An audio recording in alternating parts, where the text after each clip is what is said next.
story. The title of my story is The King and the Tailor Bird. Toonie was a little tailor bird who lived in King's garden.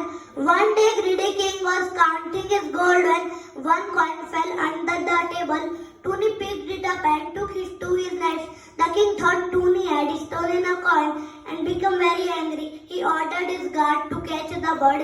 The guards caught Toonie and put him in a cage. The king told her, "I just make a terrible soup for my dinner." But the queen felt pity and saved him. She cooked the frog instead of the bird.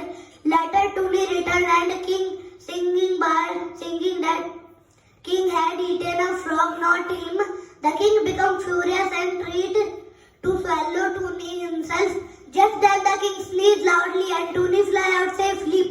The king fell down and Toonie laughed, saying that made him sneeze. Look at the king's upon his knees. Toonie the tailor bird made him sneeze. Moral of the story: never misuse your power. Treat every living being to its care, because real strength is kindness. Thank you, everyone.